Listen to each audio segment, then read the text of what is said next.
नमस्कार, आत्मनिर्भर भारत में आप सभी का स्वागत है। मैं हूं आंचल गुलाटी गुंबर, मेरे साथ है मेरी सहयोगी नैन्सी कोहली। और जब हम बात करते हैं राष्ट्र के अन्नदाता को लेकर, यानी हम बात करते हैं किसान की, उसे कहा जाता है राष्ट्र का अन्नदाता। और जब उसकी फसल यानी कि किसानों की फसल लहलहाती है तो जो चमक उनके चेहरों पर होती है वो देखने लायक होती है। वजह होती है अच्छा मॉनसून, और इसी का पूर्वानुमान लगाया गया। इस बार मॉनसून ने पूरे देश को कवर कर लिया है। इस बार अच्छी बारिश होगी। मौसम विभाग के मुताबिक दक्षिण पश्चिम मॉनसून पूरे देश में पहुंच गया है, जो तय स्थिति से पहले हुआ। 26 जून 2020 तक पूरे भारत को मॉनसून ने कवर कर लिया। पंजाब, हरियाणा और राजस्थान के शेष हिस्सों में भी मॉनसून छाया हुआ है। मॉनसून के समय पर दस्तक देने और औसत से ज्यादा बारिश के चलते जो खरीफ फसलें हैं उनकी बुआई में जबरदस्त तेजी देखी गई। देश भर में खरीफ फसलों का जो रकबा है वो पिछले साल 44% से बढ़कर 580 लाख हेक्टेयर हो गया। खास तौर पर दलहन की खेती में किसानों ने दिलचस्पी दिखाई। अगर खेती की भाषा में समझने की कोशिश करें तो जितने बड़े क्षेत्र में फसल की बुआई या रोपाई की जाती है उससे रकबा कहा जाता है। और सबसे अहम बात यह है कि कोरोना महामारी के बाद भी खरीफ फसलों की बुआई पर कोई असर नहीं पड़ा। और साथ ही बेहतर मॉनसून के चलते जो कृषि मंत्रालय है उसने सुनिश्चित किया कि जो फर्टिलाइजर्स हैं उनकी पहुंच हर राज्य में सुनिश्चित की जाए। आज इसी पर चर्चा करेंगे और किस तरह से कृषि क्षेत्र में तमाम जो योजनाएं हैं जो शुरू की गई हैं, तमाम जो स्कीम्स है प्रधानमंत्री चलाते हैं, सरकार चलाती है, कैसे उससे काफी फायदा हुआ है किसानों को।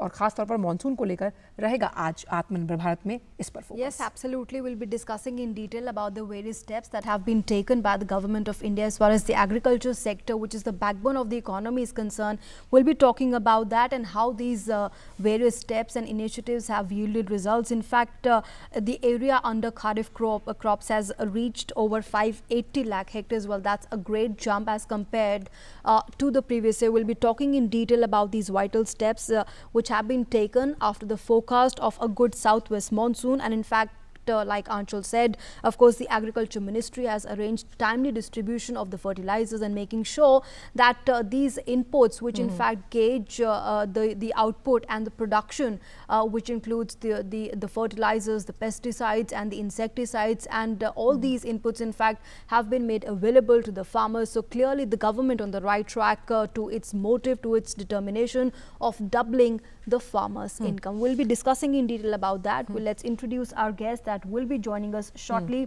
We'll be joined by Dr. S.K. Malhotra. He's the Agriculture Commissioner, and Mr. Alok Sinha, he's the former Additional Secretary, Agriculture Ministry. I'm being told now that Mr. Alok Sinha is now joining us. Mr. Sinha, your first comments here as far as these vital steps that have been taken by the government of India, for the agriculture sector is concerned, and this is very important because this is going to be a vicious cycle here. Once the output is there, that gives a boost to the rural demand for goods and services that leads to more manufacturing. So it's clearly very good sign for the economy, and especially taken after the forecast of a good southwest monsoon. Let's put it in the perspective. In this situation of pandemic, when the economy has had to be initially from March artificially locked up because so that the coronavirus doesn't spread, people stay home, etc., etc. In this period, what was most important is that the people of India were kept alive by means of PDS and Pradhan Mantri Garib Khadya Yojana. Now, in that, already the PM has announced that for 6 months, free rations will be given to 80 crore people in the country. Now, the good news is that in spite of the lockdown, in spite of all the publicity about migrant labor going back, the fact that the migrant labor has gone back has meant that this year the Kharif coverage is going to be almost double of last year. Right. So therefore, we are going to have a super bumper harvest after about 4 months or 6 months when the Kharif crop is harvested. For that to happen, fortunately, the southwest monsoon is also in good shape. The government has taken adequate steps to ensure that fertilizer is distributed far and wide so that those farmers who need to utilize chemical fertilizer for their crops have it handy. Now, Ji. one last point. The good thing is that in the last few years, you don't hear of fertilizer shortage or fertilizer black marketing. So, the good thing is that the Kharif coverage is being doubled. The southwest monsoon is good. And to take advantage of these two, the government has been able to put fertilizer distribution all over the country so Sure. that we continue to have easy availability of fertilizer. Absolutely. साथ ही बिल्कुल आलोक जी, जिस तरह से हम जान रहे हैं कि खरीफ की बुआई जो है उस वो दोगुनी हुई है, अगर इस साल का हम जिक्र करें तो हम ये भी मानते हैं कि जब फसलों की पैदावार अच्छी होती है तो जो खाने पीने जो चीज़ें होती हैं उनके जो दाम तय होते हैं वो बढ़ते नहीं, यानी कि खाद्य पदार्थों की जो कीमतें हैं वो बढ़ती नहीं हैं। कहीं ना कहीं एक बैलेंस क्रिएट होता है। और साथ ही साथ हम जानते हैं इसके साथ जुड़े हुए जो सेक्टर्स हैं, ट्रैक्टर इंडस्ट्री है, ऑटोमोबाइल है, एग्रीकल्चर टायर है, उन पर भी काफ़ी सकारात्मक प्रभाव पड़ता है। जी, आपका कहना बिल्कुल सही है। इनफैक्ट फॉर्चुनेटली मूल्य समर्थन योजना में खरीफ के लिए थोड़ा राइस गवर्नमेंट ने ऑलरेडी अनाउंस करके रखा है। लेकिन जो इंडिया का जो फूड सब्सिडी स्कीम है, जो दुनिया का सबसे बड़ा फूड सब्सिडी स्कीम है, उसमें तो भी कार्ड होल्डर्स को सस्ते भाव में मिलेगा। प्लस इस डबलिंग ऑफ खरीफ कवरेज को कार्यान्वित करने के लिए पूरा रूरल इकोनॉमी में एम्प्लॉयमेंट से लेके एंसिलरी एम्प्लॉयमेंट तक को बहुत ही बढ़ावा मिलेगा in the shape of labour, agriculture implements, seeds, fertiliser, tractors, food transport, tempo, गाड़ी, ढाबे। So in a sense while lockdown करना पड़ा, ये मजबूरी थी, लेकिन रूरल इकोनॉमी को जो बढ़ावा मिलेगा उससे इकोनॉमी बनी रहेगी। Absolutely. And another important aspect that we would also like to discuss is how, in these challenging, trying times of COVID-19 pandemic, Mr. Sinha, the agriculture sector has been so well insulated and so well protected. And, I would like to stress on the farm sector here, because that is the basis of the circular economy here. It not feeds the humans and the animals, but also provides raw material to the industry. So in that sense, the farm sector, a good output of the farm sector can be so very important for the economy to function smoothly.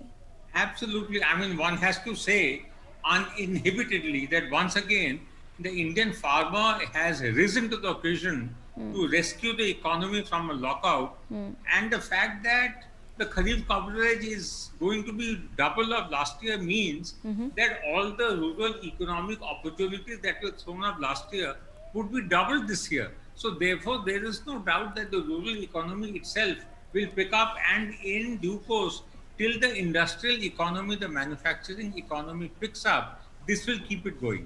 जी, और साथ ही आलोक जी, क्योंकि हम बात कर रहे हैं कि कैसे जो ग्रामीण अर्थव्यवस्था है, अगर हम जीडीपी का जिक्र करें तो 45% हिस्सा जो है वो ग्रामीण अर्थव्यवस्था से जाता है जीडीपी को बढ़ाने में, आर्थिक प्रगति को बल देने में। ऐसे में कई स्कीम्स जो लॉन्च की गई किसानों के हित के लिए, उसमें से फसल बीमा योजना भी है जो पीएम द्वारा चलाई गई। तो बुआई से लेकर कटाई तक जो भी जोखिम होता है वो इस स्कीम के जरिए कवर किया जाता है। कहीं ना कहीं इस तरह की स्कीम्स जो होती हैं वो भी फसलों की पैदावार को बढ़ाने में एक सहायक कदम साबित होती हैं। जी, एब्सोल्युटली। जो पीएम बीमा फसल योजना जो 2 साल पहले अनाउंस किया गया था, उसका कवरेज बढ़ रहा है और ये एक अच्छा मौका है, very good opportunity insurance sector के लिए कि वो इसको पूरा जी जान लगा के इसका कवरेज अगर वो 100% कर सके, it will be the best thing going, कि हमारे रूरल इकोनॉमी में आउटपुट भी बढ़ेगा। और यदि कहीं नेचुरल कैलामिटी के वजह से कुछ ऐसी बात आ जाए कि खरीफ के प्रॉस्पेक्ट्स खराब हो जाएं, जैसे आज का न्यूज़ है कि नेपाल के नदियां फूल गए हैं, तो बिहार का जो तेराई रीजन है वहाँ बाढ़ आने वाली है।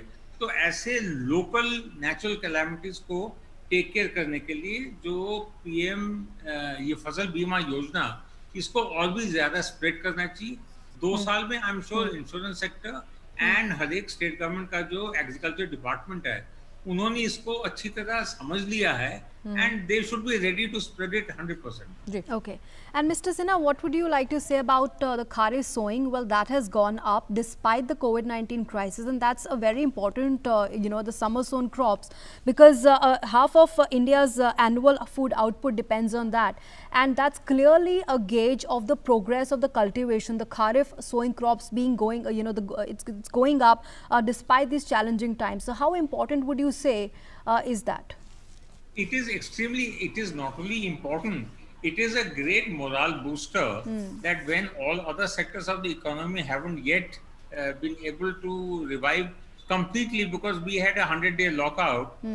In such a circumstance, if the kharif sowing has increased by double, it is like a heaven-sent opportunity ji to revive the economy, to have enough rural economy, to ensure that the migrant labor which had to leave the cities to come back to the villages, they get enough dehadi with dignity Sure.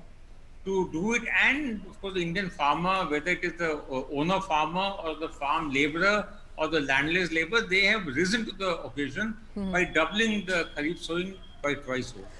साथ ही आलोक जी, क्योंकि हम monsoon को लेकर जिक्र कर रहे हैं, एक बहुत बड़ा कारक होता है जब हम पैदावार की बात करते हैं उसे बढ़ाने के लिए, और ख़ास तौर पर अगर माना जाए तो बढ़िया बारिश जो होती है वो जो देश के जलाशय हैं उनमें पानी भरता है, जो कहीं ना कहीं किसानों के लिए जब हम खेती का जिक्र करते हैं तो काफ़ी सहायक साबित होता है। और अगर इस बार का अगर हम जिक्र करें तो उसमें भी बढ़ोतरी हुई है, जो आंकड़े कृषि मंत्रालय ने जारी किए, कहीं ना कहीं इससे भी अगर हम खरीफ की बुआई की बात करें काफ़ी फ़ायदा मिलता हुआ।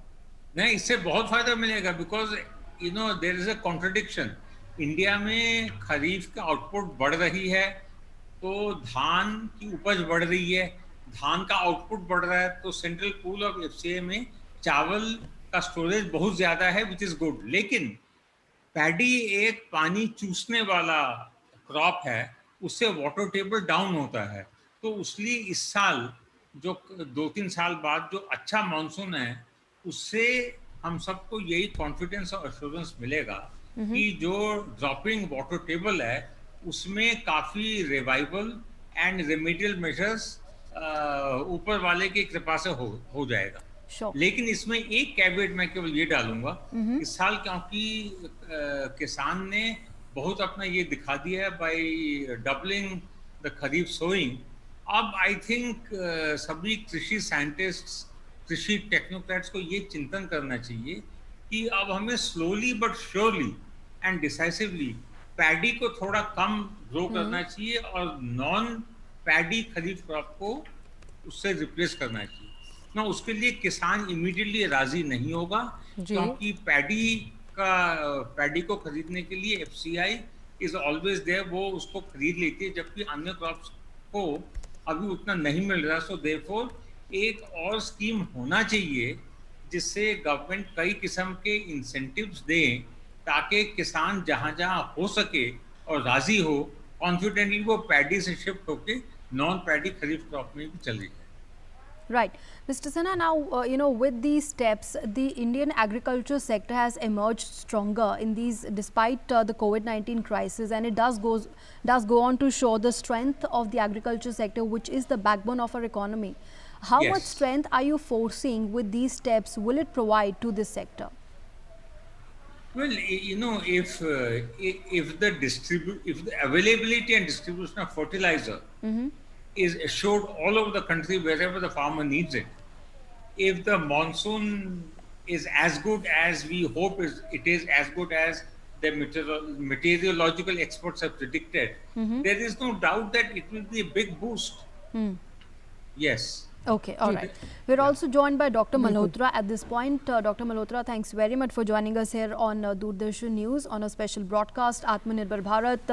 Dr. Malhotra, your comments here, we've been discussing how through these various steps and the bold reforms that have been taken in the agriculture sector, of course, and with the kharif sowing going up, despite the COVID-19 crisis, of course, good days to come up ahead as far as economy is concerned as well. Yes, you're right, because now this is the high time Kharif season. I think it's the onset of Kharif season. Now sowing is in progress, and because of the good monsoon which we are receiving, some good indications are coming, and till today 580 lakh hectare area has been sown for this kharif season, Ji. and lot of area has been sown for rice also. 120 lakh hectare area has been sown for rice. Last year this area was 95 lakh hectare area. 64 lakh hectare area of pulses have been sown. Last year it was 25 lakh hectare area. Just I want to say that total area coverage is 580 lakh hectare area, Yes. and last year it was 402. Yes. So 177 lakh hectare area more has been sown. Means speed of sowing is more now on the same date. So I think now some good indications are there. So fertilizer requirement is now also increasing, and then if you will go through the other records, because some other crops are also there which were sown during the summer and early summer, during early summer sowings, particularly for you can say this sugarcane. 50.89 lakh hectare area has been sown so far. So last year it was 50.59. Similarly, cotton area, cotton sowing starts early in Punjab, Haryana, Rajasthan area. So here about 100 and I should say that around 104 lakh hectare area has been sown so far. Last year this figure was 77. So just I want to say that speed of sowing is more this time, because we have received about 9% more rainfall than the normal rainfall which we receive every year. So here pre-positioning of the inputs have been done, all pesticides have been made available, all fertilizers have been made available, even at the block level. Ministry of Fertilizers and Chemical, they have made all possible efforts. So pre-positioning of the inputs, that has been done. Even in case of seed, I should say, seed has also been made available to the farmers. In some cases there was a little shortage of seed, like soybean. There was shortage of seed, but then farmers, then states were passed on with the instructions that Government of India, Ministry of Agriculture lowered down little seed germination requirement. So here I am telling that all kind of measures have been taken, and then even farmers, they have been advised that in some cases where there is a shortage of seed, they can use their own seed, but they should get the seed tested before it. So these all are the good indications, and I hope that total area for Kharif season, normal area I should say, normal area means it's an average of 5 years. 1063 lakh hectare area is the normal area. So we are expecting that this year we will cover 1075 lakh hectare area during this Kharif season. So these good indications are I should say a good indication for ensuring the food security of the country. जी doctor Malhotra, जिस तरह से आप मुस्कुरा रहे हैं, मैं साफ तौर पर समझ पा रही हूँ कि किसानों के लिए भी ये एक मुस्कुराहट से भरी ही खबर है कि जिस तरह से मानसून का जो पूर्वानुमान लगाया गया है वो अपने आप में काफ़ी सकारात्मक संदेश देता है। खास तौर पर हम जब बात कर रहे हैं गन्ने की खेती में बढ़ोतरी देखी जा रही है, कपास की बात करते हैं, सोयाबीन की बात करते हैं, लेकिन मैं ये जानना चाहती हूँ कि किस तरह से हम जानते हैं कोविड-19 का ये माहौल है और खेती जो है कहीं ना कहीं खेती किसानी मददगार के रूप में साबित हुई है उद्योग जगत के लिए। किस तरह से हम जानते हैं कि जो ट्रैक्टर उद्योग है या फिर टायर इंडस्ट्री है या जो एलाइड सेक्टर्स हैं कृषि से जुड़े हुए, उसमें भी हमने देखा कि कहीं ना कहीं खेती किसानी ने मदद की। जैसे कि हम बात करें ट्रैक्टर्स की बिक्री में बढ़ोतरी दर्ज की गई है करीबन 52%। बिल्कुल, देखिए अभी आप देखेंगे कि एक रुझान जो है बदल करके अलग तरह से एक नया माहौल देखने को मिल रहा है। इस जो ये कोविड का पीरियड है, पेंडेमिक पीरियड है, इस पेंडेमिक पीरियड ने हम लोगों को बहुत कुछ सिखाया भी है और हमें ये भी कहा कि हम परिवर्तन की तरफ भी जा सकते हैं जब कभी जरूरत पड़े। अभी आपने देखा कि एक टाइम ऐसा आया था जिस टाइम में जो है हमारे पास मजदूर भी एक टाइम में उपलब्ध नहीं थे, तो कटाई कैसे हो, उस टाइम में बड़ी चिंता की बात थी। लेकिन एकदम भारत सरकार ने निर्णय लिया कि कोई भी जो कंबाइन हार्वेस्टर है कहीं से भी जा रहा है, उस पर रोड में जाते हुए वो कहीं भी एक जगह से मूव कर रहा होगा तो कहीं उसको रोका नहीं जाएगा। इमीडिएटली ये इंस्ट्रक्शन सभी स्टेट्स में गई और वो जो कंबाइन हार्वेस्टर थे उनकी मूवमेंट जो है इतनी अच्छी रही कि हमें समय रहते हमारी गेहूं की जो कटाई हो पाई। इसी तरह से ना केवल कटाई की बात है, आप देख रहे हैं बिजाई का माहौल कितना अच्छा है, तो हर जगह मशीनीकरण को बढ़ावा दिया जा रहा है जिससे कि हम अपनी जो चीजें हैं, किसान भी इस चीज को समझने लगे हैं। जैसे ट्रैक्टर की बात है, ट्रैक्टर ड्रिवन बहुत सारी ऐसी मशीनरी है।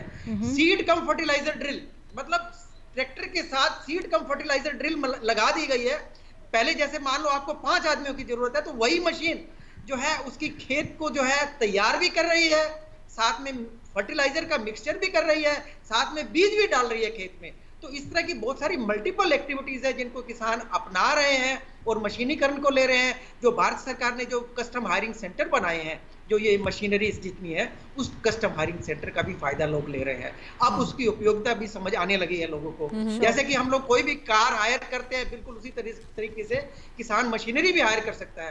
बहुत सारी ऐसी मशीनरी है जो महंगी है, किसान अफोर्ड नहीं कर सकता, लेकिन भाड़े पर तो लेकर के काम कर सकता है। तो समय जब आता है, नमी है, बारिश हो गई है, तो किसान को ये रहता है कि मुझे इमीडिएटली अपने इस मॉइस्चर का फायदा उठाना है, तो उस मॉइस्चर का फायदा इस मशीनीकरण से ही होगा। डॉक्टर मल्होत्रा, बिल्कुल सही आपने कहा। तो कहीं ना कहीं फसल की कटाई हो, प्रोक्योरमेंट में अगर सुधार की बात की जाए, मनरेगा को या जो किसानों को लेकर जो तमाम स्कीम्स हैं, कहीं ना कहीं जो सहायता राशि दी जाती है, तो उससे ग्रामीण क्षेत्र का जो सेंटिमेंट है उसमें हमने सुधार देखा। तो और हम जानते हैं कि जो एग्री इनपुट है वो कारोबारी क्षेत्र की बात की जाए, किसानी के लिहाज से बात की जाए, फसल की पैदावार के लिहाज से बात की जाए, एक पॉजिटिव ट्रेंड हम देख रहे हैं कुछ सालों से। बिल्कुल ठीक है आपकी बात। अभी आप देखिए अभी जो खेती है, अभी वो बिल्कुल आधुनिक खेती है और साइंस बेस्ड फार्मिंग है, और इस साइंस बेस्ड फार्मिंग को किसान अपना रहा है। और आप देख रहे हैं कि इसमें हम कहते हैं कि नए से नए बीजों का प्रयोग करें, जितने भी अधिक उत्पादन देने वाले हैं, और ऐसे बीज जो बन करके तैयार हुए हैं जिनमें अपने आप में एक प्रतिरोधक क्षमता है, बीमारियों से लड़ने की, कीटों से लड़ने की। और जितना भी हमारा विपरीत वातावरण का विपरीत प्रभाव कहीं होता है, सूखा पड़ रहा है, तो सूखा रोधी किस्में हैं। कहीं अगर आप देखेंगे कि रेह की जमीन है, सैलिनिटी है, तो सैलिनिटी से रेसिस्टेंट वैरायटीज भी हमारे पास उपलब्ध है। तो किसान हर जगह अलग अलग प्रकार की जो वैरायटीज हैं उनको लगा रहा है। भारत सरकार ने जो एक national mission for food security चलाया हुआ है, जिसको हम नेशनल फूड सिक्योरिटी मिशन बोलते हैं, उस नेशनल फूड सिक्योरिटी मिशन में जितनी भी नई किस्में हैं, नई तकनीक है, उसका क्लस्टर डेमोन्स्ट्रेशन होता है। छोटे छोटे स्तर पर नहीं होता, बड़े स्तर पर क्लस्टर्स में उनको डेमोन्स्ट्रेशन हो रहा है। तो उस तकनीक को वो कितनी बेहतर तरीके से, कितनी जल्दी से जल्दी किसानों तक पहुंचे, जिससे कि वो देखे, अपनाए और उसको करे, और हमारे देश की जो खाद्य सुरक्षा है उसमें अधिक से अधिक योगदान कर पाए। तो ये इस प्रकार के जितने भी अनुक्रम है वो भारत सरकार ने चलाए हुए हैं। Sure. Dr. Malhotra, now this plentiful harvest that we are talking about as a result of the various reforms that have been taken in the agriculture sector, now that's very important, because if we talk about its impact on the entire economy, now these are the key to rural incomes, and then, and also keeping a lid on the inflation, and agriculture incomes in turn push up the rural demands for goods and services in the larger economy, and this in turn keeps the manufacturing going. So it's a win-win situation for all the sectors, in the smooth functioning of the entire economy. Correct. You know that our Indian economy is agriculture and livestock based economy. Absolutely. We call it agriculture and livestock based economy.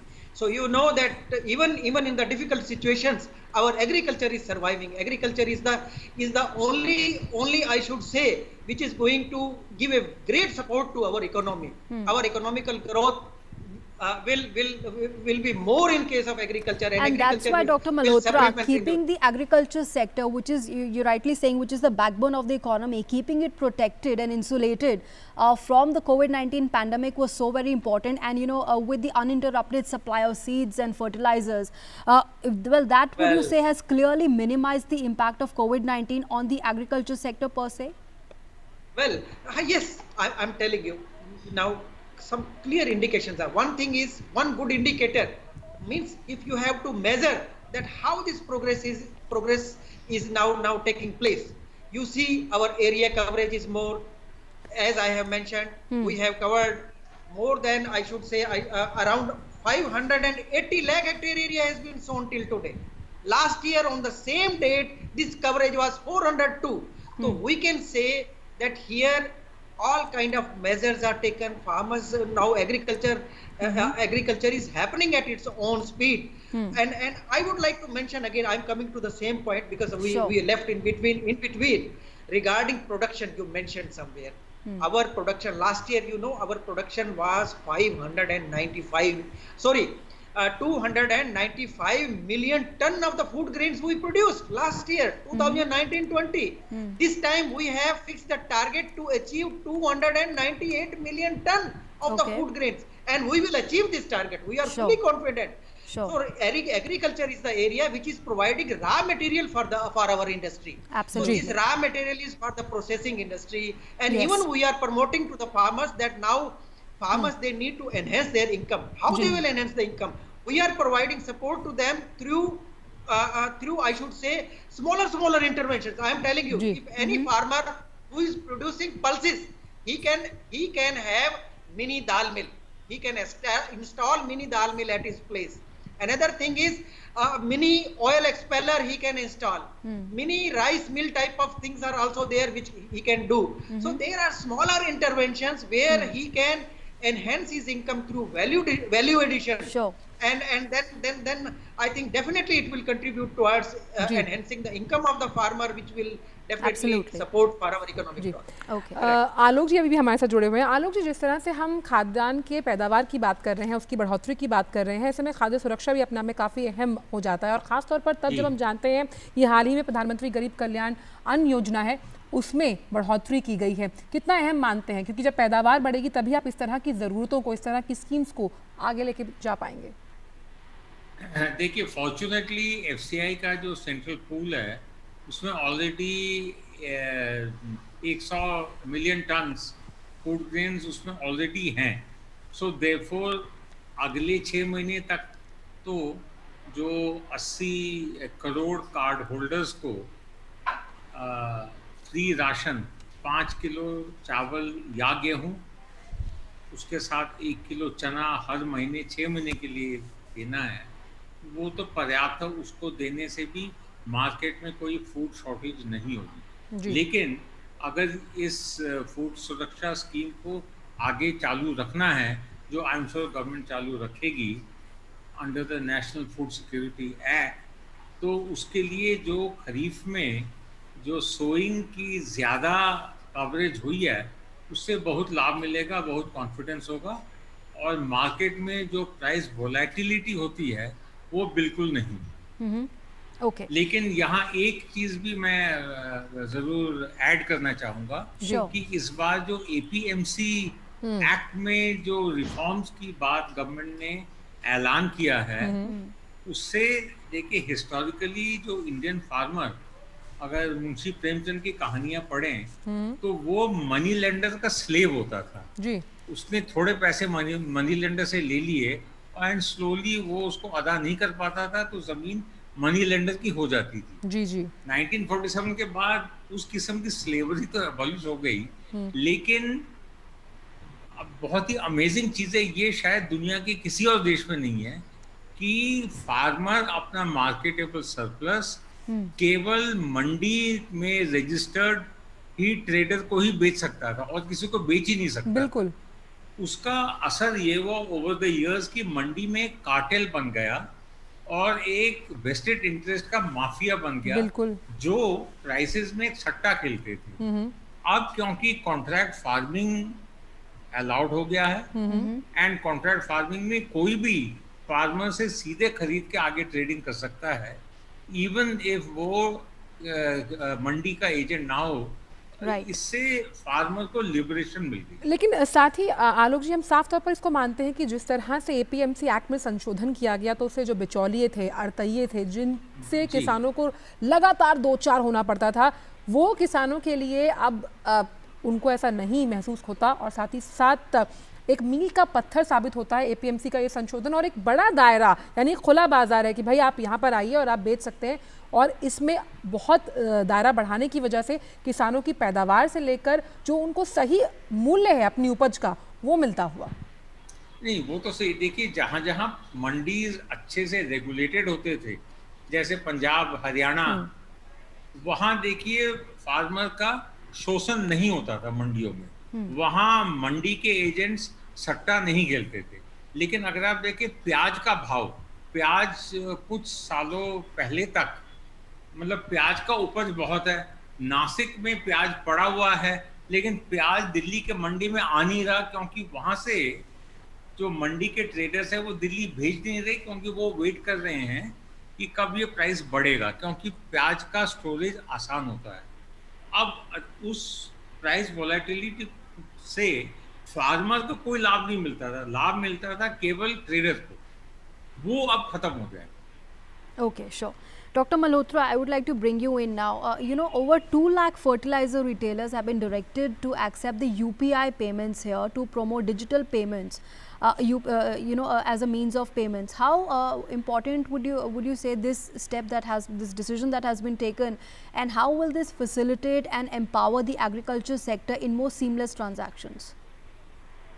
Yes, because one thing is that it will ensure that the end user is farmer for these fertilizers. So this will ensure that fertilizer is reaching to the right person.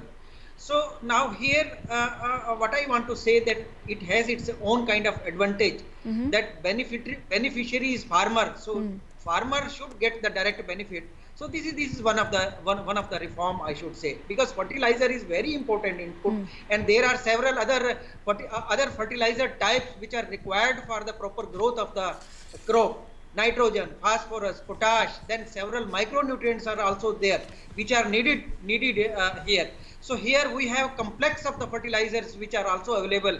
So not only nitrogen, in addition to nitrogen, now phosphorus, potash, micronutrients, these all are required to be given on the basis of testing of the soil.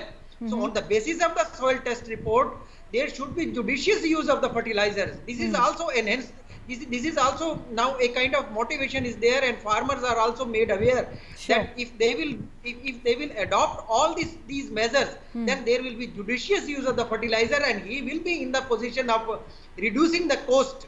Otherwise, what was happening? Farmers, they were using only nitrogen.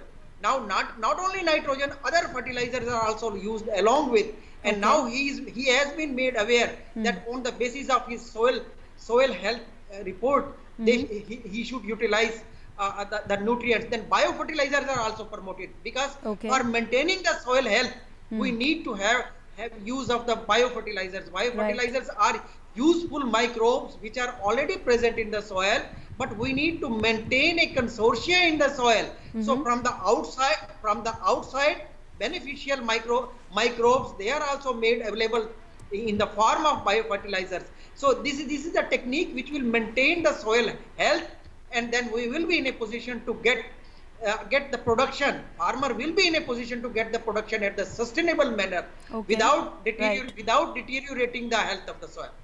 And according to Niti Aayog's assessment, Dr. Malhotra, the farm sector is poised to grow at least 3% in 2021. How encouraging does that sound to you? Yes, because the growth which you are mentioning, if I am correct, I could catch your point. So our growth rate, though it has been asked 3%, but we are hopeful that this growth rate will go more than 5%. Okay. This growth rate will definitely it will increase. It will go above 5%, because you can see that these policy reforms. Recently, our colleague, senior colleague, he also mentioned that government of India has introduced now new reforms.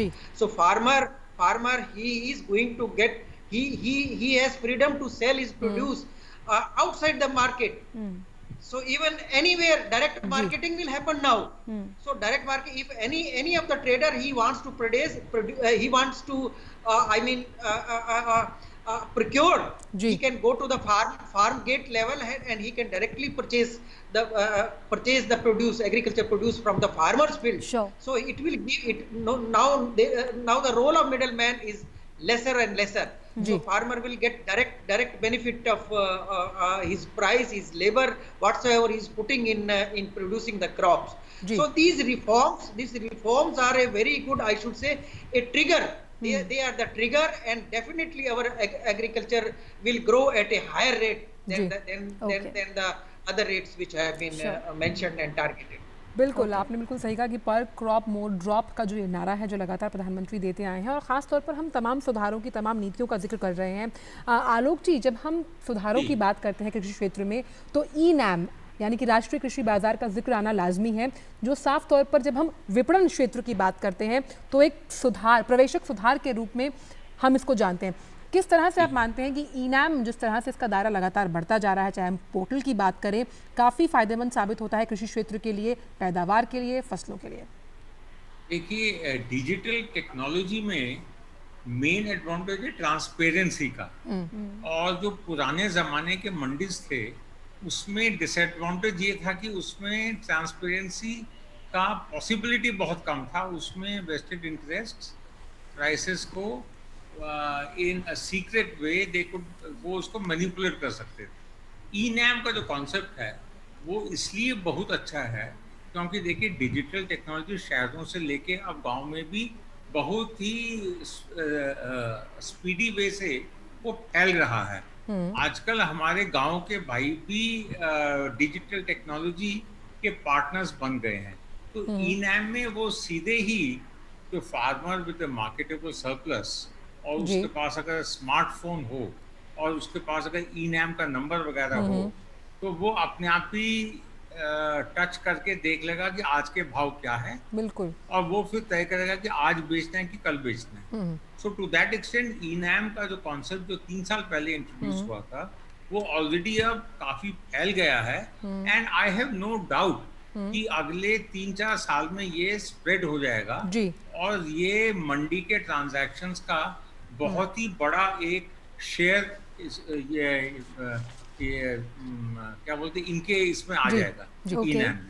बिल्कुल बिल्कुल आपने सही कहा। और साथ ही मैं आपको चर्चा में शामिल करना चाहती हूँ डॉक्टर मल्होत्रा कि हम क्योंकि टेक्नोलॉजी ट्रांसफ़र की बात कर रहे हैं, हम तकनीक की बात कर रहे हैं, हम पारदर्शिता की बात कर रहे हैं, ऐसे में जिस तरह से सरकार ने किसान टीवी साथ ही साथ सॉयल हेल्थ कार्ड यानी कि अगर आप कौन सा बीज कब बोना है इसके बारे में अगर आपको जानकारी हो, आपकी मिट्टी के बारे में आपको जानकारी हो तो पैदावार बढ़ती है। इन तमाम कदमों से कृषि क्षेत्र को काफ़ी फ़ायदा मिलता है। और साथ ही साथ जब हम बात करते हैं आगे आने वाली जो पीढ़ियां हैं जो कहीं ना कहीं कृषि में अगर उनको दिलचस्पी नहीं भी है लेकिन इस तरह से जब दायरा बढ़ता है तो दिलचस्पी होते हुए, क्योंकि हम जानते हैं कि अर्थव्यवस्था की रीढ़ की हड्डी के रूप में लगातार कृषि क्षेत्र जो है वो कई सालों से खड़ा हुआ है। बिल्कुल ठीक कहा आपने, क्योंकि अभी ये आधुनिक युग है और डिजिटलाइजेशन को एग्रीकल्चर में बहुत बढ़ावा दिया जा रहा है। अगर आपको याद हो पीछे जब हमारे माननीय वित्त मंत्री जी ने अपना जब वो बजट प्रस्तुत किया था तो उसमें कहा था कि 2 करोड़ किसानों को जो है हम लोग इस पर अवेयर करेंगे जिससे कि डिजिटलाइजेशन का फायदा हो। और सबसे बड़ा फायदा अब आप देख रहे हो कि जो हम लोग ई नाम की बात कर रहे थे वो एक वर्चुअल मार्केट है। उसमें बहुत सारे किसान जो है आकर के अपने आप को रजिस्टर करा रहे हैं, ट्रेडर्स उसमें रजिस्टर हो रहे हैं और जा करके वो देखते हैं कि जहां उनको भाव अच्छा मिलता है वहीं उसको जो है अपने प्रोड्यूस को बेच सकते हैं। ये तो बात मार्केटिंग की हुई, लेकिन जहां आप तकनीक की बात कर रहे थे, तकनीक का किसानों तक पहुंचना बहुत जरूरी है। इसके लिए अब जो चीजें निकल करके आ रही है हमारे पास अभी, ठीक है, आपने देखा कि भारत सरकार ने एक डीडी किसान चैनल, एक्सक्लूसिव चैनल जो सिर्फ खेती के लिए ही जानकारी देता है उसको शुरू किया और उसमें बहुत सारी ऐसी नई नई जानकारियां हैं नियमित रूप से किसानों को जो है मिल रही हैं। उनको चाहे मौसम के बारे में जानकारी है वो पता लग रहा है और मौसम आगे क्या होने वाला है, कब कहां पर कितनी बारिश होने वाली है, कब कैसे, इस तरह से क्या होता है कि बहुत सारी चीजों में वो डिसीजन सपोर्ट सिस्टम का काम करता है। तो ये डिजिटलाइजेशन है जो एग्रीकल्चर में, इसका बहुत जो है एक अहम फायदा है। और हम लोग बात करते हैं, आज जो बात हो रही है कि सैटेलाइट सिस्टम है, सैटेलाइट इमेजिंग है, उससे जो है बहुत सारी चीजों का ये भी आकलन हो रहा है कि हमारा एरिया कवरेज कितना हो गया। आगे किसानों को अगर कुछ सलाह देनी है कि और हमारे पास सोइंग विंडो कितनी अवेलेबल है, उस सोइंग विंडो अवेलेबल होने की उसी तरह से जो उसका अंतराल है उसी तरह से किसानों को गाइड किया जा सकता है। प्रिसीजन फार्मिंग की बात करते हैं क्योंकि प्रिसीजन फार्मिंग भी एक तरह से वो एक डिजिटलाइजेशन से जुड़ा हुआ है जिसमें हम लोग सैटेलाइट के माध्यम से बहुत सारी ऐसी चीजें हैं जिनको एक इंफॉर्मेशन बैंक में रखा रहता है, जो मार्केट इंटेलिजेंस सिस्टम है उस सिस्टम से जो है किसानों को एक प्रकार की गाइडेंस मिलती है, एडवाइजरी मिलती है। बहुत सारी एडवाइजरीज को जो है समय रहते पास ऑन कर दिया जाता है क्योंकि ये रिस्क आधारित है, खेती रिस्क आधारित है। कभी सूखा पड़ता है तो कभी जो है बाढ़ भी आती है और कभी जो है तूफान भी आते हैं, साइक्लोन भी आते हैं। तो इस प्रकार की जितनी भी आपदाएं हैं, चाहे ओला वृष्टि होती है, तो उन आपदाओं के रहते कैसे मैनेजमेंट करना है, तो ये जितनी भी आप देख रहे हैं कि जो अभी आधुनिक जो एक तरह से जो प्रिडिक्टिव एनालिसिस है, हर तरह का इस तरह का एनालिसिस का जो है निकल करके सामने एक अलग तरह का दृश्य आ रहा है और आने वाला जो एग्रीकल्चर का भविष्य भी होगा वो भी एक तरह से बिल्कुल अलग होगा। तो मैं यही कहूंगा कि जब भी एडवर्सिटीज आती हैं वो हम लोगों को बहुत कुछ सिखा के जाती हैं। ये अब अगर ये एडवर्सिटी हमारे सामने एक आई हुई है उस एडवर्सिटी से भी बहुत सारी चीजों का परिवर्तन का जो है हम लोगों को अडॉप्ट करने का, क्योंकि इंसान किसी भी परिवर्तन को आसानी से अडॉप्ट नहीं करता, लेकिन जब एडवर्सिटी आती है तो परिवर्तन को जो है हमें स्वीकार करना पड़ता है। तो ये जो परिवर्तन आगे स्वीकार हो रहा है और आगे भी होगा। और जैसे किसानों का रुझान, अभी आपको मैं एक चीज और थोड़ा हो सकता है कि जो आपने मुझे पूछा उससे थोड़ा सा हटके है। अब देखिए रुझान कहाँ बढ़ रहा है, हर एक को अपने स्वास्थ्य की चिंता है। तो स्वास्थ्य की चिंता होने की वजह से अभी इन दिनों में हल्दी, अदरक, लहसुन, इन सब चीजों की डिमांड बढ़ी है। जीरा, सौंफ, मेथी, धनिया और इस तरह की काली मिर्च, ये जितने भी एक प्रकार के जो एक मैं ये कहूंगा जो इम्यूनिटी बूस्टिंग में जो हेल्प करते हैं, मेडिसिनल प्लांट्स है, एरोमेटिक प्लांट्स है, इन सब की डिमांड निकल करके आ रही है बाहर। और अब किसान पूछने भी लगे हैं कि भाई मैं इसकी खेती करना चाह रहा हूँ, ये इस तरह के हाई वैल्यू एग्रीकल्चर के जो उत्पाद है इनकी खेती कैसे हो। तो ये जो टेक्निक है, जानकारी है, अब तो वेबसाइट पर भी उपलब्ध है और बहुत सारे ऐसे पोर्टल बने हुए हैं जो इन सब चीजों के बारे में जानकारी जो है किसानों तक पहुंचाते हैं। तो इस तरह की चीजों का जो है अभी अगली जो क्रांति है फसलों में, इस तरह की हाई वैल्यू एग्रीकल्चर से जरूर आएगी। Okay. Mr. Sinha, of course, Dr. Malhotra there is saying that this adversity may lead to some good positive transformation in the agriculture sector. He's very hopeful there. And, would you say, Mr. Sinha, that with this knowledge dissemination, we are getting to see remarkable achievements in the terms of course, the Kharif sowing going up, and not just that, the coarse cereals have also in fact seen a 41.2% spike in sowing the areas, and the cash crops have also seen increases. So these are just some of the positive outcomes that are beginning to yield results as far as the various bold reforms taken in the agriculture sector. Well, there's no doubt about it, because with the spread of education and with the spread of agriculture reforms, the Indian farmer, who's already pretty modern in many ways, they have now appreciated the value not only of paddy and wheat, but the value of other crops as well. Right. And they are taking advantage of this situation to diversify the crops, not merely to increase the sowing area, but to diversify the crops also, which is very good for the good health of the soil nutrition. I think it's a very good thing. And as the Agriculture Commissioner said, in a way, opportunity is always provided by dire circumstances. So in this pandemic, we are in a way very lucky that with the return of the migrant labor to the villages, suddenly there was a boost in agricultural labor availability, and also everyone realized that right now agriculture is the mainstay. So the Kharif coverage is going up. It will obviously lead to an all-round economic revival everywhere. Okay. साथ ही सिन्हा जी, जब हम बात करते हैं तमाम उन कदमों की, क्योंकि हम आत्मनिर्भरता पर जिक्र कर रहे हैं इस शो में, और किस तरह से देश का किसान आत्मनिर्भर बने, तो इस साल 30,000 करोड़ रुपए अतिरिक्त दिए जाएंगे किसानों को। और ख़ास तौर पे जो रकम नाबार्ड द्वारा उपलब्ध करवाई गई थी, यानी कि 90,000 करोड़ की राशि से ये इतर होगी। क्या लगता है, रबी फसल की कटाई से खरीफ फसलों की ज़रूरतों को पूरा करने तक जो ये सेतु बनाया गया है 30,000 करोड़ रुपए का, ये किसानों को मदद तो देगा ही, साथ ही साथ कृषि क्षेत्र में आत्मनिर्भरता को भी बल मिलेगा? देखिए, जैसे जैसे एग्रीकल्चरल रिफॉर्म से यदि मार्केट अपॉर्चुनिटीज बढ़ता जाए, यदि किसान को ये सहूलियत मिले कि वो अपना सामान कहीं भी किसी को भी बेच सकता है, whether it is through ENAM or whether it is through contract farming, there is no doubt कि इससे सभी का भला होगा। और इससे जो एग्रीकल्चरल प्रॉस्पेरिटी बढ़ेगी, उसी से देश का प्रॉस्पेरिटी बढ़ेगा। देश का प्रॉस्पेरिटी केवल इंडस्ट्रियल मैन्युफैक्चरिंग सेक्टर के उपलब्धियों से नहीं बढ़ सकता। हमारे 2/3 फेलो सिटीजन्स वो गांव में रहते हैं और वो एग्रीकल्चर प्लस रूरल बेस्ड ये इकोनॉमिक एक्टिविटीज करते हैं, एंसिलरी एक्टिविटीज करते हैं। तो जब एग्रीकल्चर रिफॉर्म्स और जो 30,000 करोड़ जब ये रूरल इकोनॉमी में पंप इन किया जाएगा, तो ऑटोमेटिकली उसका एक ऐसा इफेक्ट होगा which will lead to all round development पूरे रूरल सेक्टर पर। Absolutely. Dr. Malhotra, I would like to discuss with you the importance of kharif for the summer sown crops here, because that accounts for half of India's annual food output. So that in detail a bit. And as far as kharif sowing going up despite the COVID-19 crisis, and and that's also very important because that's a critical gauge of the progress of cultivation that's taking place. Correct. Because Kharif season is very important for us, because Kharif season contributes around 51% in our food basket, total food basket of the country, and 49% contribution comes from the Rabi season. Sure. So if I mention that we produce around 295 million ton of the food grains, then 51% comes from the Kharif season, and Kharif season is very important for us because large scale cultivation happens during this season, and diversity of the crops which are totally dependent on the monsoon. So this season assume importance for us. That's why we put our all efforts for this season, that we need to have a win-win like situation, and farmers, they should not lose a kind of good signals which have come from the IMD, and again we are also receiving good rainfall. So farmers, they want to take benefit of each and every natural resource which are now being showered by the nature to us.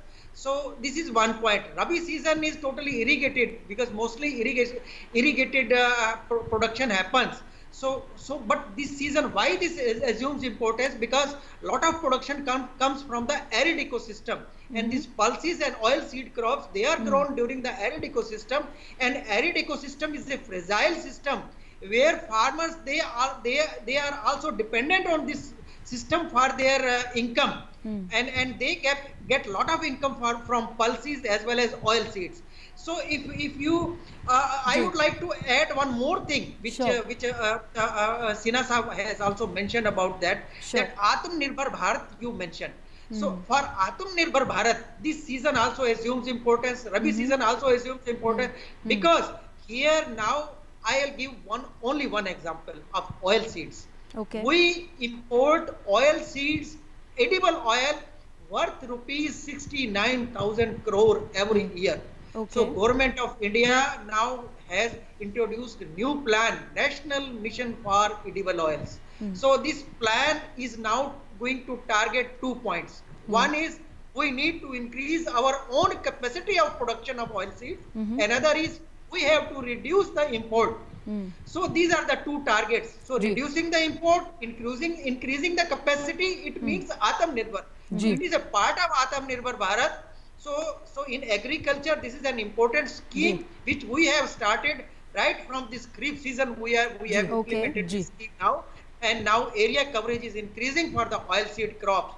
We are promoting groundnut, soybean, sesame, and then sunflower, safflower. These are the crops from Kharif season. Now we are promoting, and a lot of area coverage. Now the area coverage, if you take example of oil seeds, 139 lakh hectare area has been sown so far, and about last year this coverage was only 75 lakh. So now you see that farmers' inclination is toward this. Government of India has started implementing this new mission, and farmers, they have started adopting, and now a lot of area coverage is happening because seed mini kits, those have been made available to the farmers. Large scale cluster demonstrations are happening. All in pre-positioning has been done. So this is a kind of Malhotra ji, क्योंकि हमने loans का जिक्र किया, ऋण की बात कर रहे हैं, 25 लाख नए किसान क्रेडिट कार्ड्स जो हैं उनकी लोन लिमिट को करीबन 25,000 करोड़ से बढ़ाकर सैंक्शन किया गया है. किस तरह से देखते हैं, खास तौर पर अगर हम उन एरियाज़ की बात कर रहे हैं, हम बात कर रहे हैं अदरक की खेती के लिए, बात करें लहसुन की, जो तमाम उस तरह के क्षेत्र हैं जो अभी अनएक्सप्लोर्ड हैं, और ख़ास तौर पर कोविड पेंडेमिक के बाद तो यहाँ पर ज़्यादा मौके हैं, ज़्यादा संभावनाएं हैं, ज़्यादा विकल्प हैं किसानों के पास. देखिए, आप जो देखेंगे, जो भारत सरकार का रुझान ये था कि बहुत सारे किसान, ऐसा है कि कई बार जो है जो दूसरे मनी लेंडर्स थे उनके चंगुल में आ जाते थे. तो इंस्टीट्यूशनल क्रेडिट को जो है भारत सरकार बढ़ावा दे रही है, और उस पर ज़्यादा से ज़्यादा प्रावधान रखे गए हैं, और जो बजट का प्रावधान सबसे ज़्यादा उसमें रखा गया है कि किसान जो है एक इंस्टीट्यूशनल जो क्रेडिट सिस्टम है उसी का फ़ायदा ले. जिससे कि जो है वो उसको किसी प्रकार की ऐसी विपदा का सामना ना करना पड़े और समय रहते जो है पैसे का वो प्रयोग कर सके। और इसी तरह से जो पीएम किसान सम्मान योजना शुरू की गई उसमें भी यही प्रयास थे कि जिसमें उनको पूरे साल में 3 बार 2,000 रुपए 6,000 टोटल मिलेंगे, जिससे कि किसान के पास अपनी आजादी है, वो अच्छा इनपुट खरीद के फसल को जो है आगे बिजाई कर सकता है, चाहे वो बीज है, खाद है, चाहे उसका जो है पेस्टिसाइड की जरूरत पड़ती है तो वो खरीद सकता है। तो इसका जो एक सीधा जो एक फायदा है वो किसानों को जो है मिलने वाला है। जिससे कि क्रेडिट की बात कर रहे थे, किसान क्रेडिट कार्ड, तो किसान क्रेडिट कार्ड में क्या है कि किसान के पास अपनी एक प्रकार की वो सुविधा है और उसमें जो उसका एक टारगेट रखा हुआ है कि जो उसके पास सुविधा है किसान क्रेडिट कार्ड को भी यूज करके वो जो भी जहां कहीं भी उसको जरूरत पड़ती है वो इनपुट जो है उसी प्रकार से जो है उनको खरीद सकता है, उनका जो है प्रावधान जो है कर सकता है। तो इस योजना का लाभ उठा रहे हैं। पहले ये सिर्फ खेती के किसानों के लिए थी, अब ये फिशरीज के सेक्टर में भी जो है इसका आगे उसको बढ़ा दिया गया है। तो इस प्रकार के बहुत सारे ऐसे सुधार हुए हैं और उसको किसान क्रेडिट कार्ड को भी एक नए रूप में जो है प्रस्तुत किया गया है, जो जिसका किसानों ने जो है बड़ा भरपूर स्वागत किया है। Sure, okay. All right, with that we have come to the end of this discussion here on our special broadcast Atmanirbhar Bharat. We would like to thank both our guests here, Dr. Malhotra and Mr. Sira. Thanks very much to both of you for joining us and sharing your perspective here. बहुत अहम जिस विषय पर हमने आज चर्चा की कि किस तरह से जो खरीफ फसलों की बुआई है मानसून के आगाज़ की वजह से उसमें बढ़ोतरी हुई। हम उम्मीद करते हैं कि जो राष्ट्र का अन्नदाता है किसान, जिस तरह से उसकी फसल लहलहाती है वो मुस्कुराता है और उसी के साथ पूरे देश का भी पेट भरता है। आज आत्मनिर्भर भारत में बस इतना ही। आपसे कल मुलाकात होगी एक नए विषय के साथ। अब तक के लिए हमें दीजिए इजाज़त। नमस्कार। Thanks for being with us.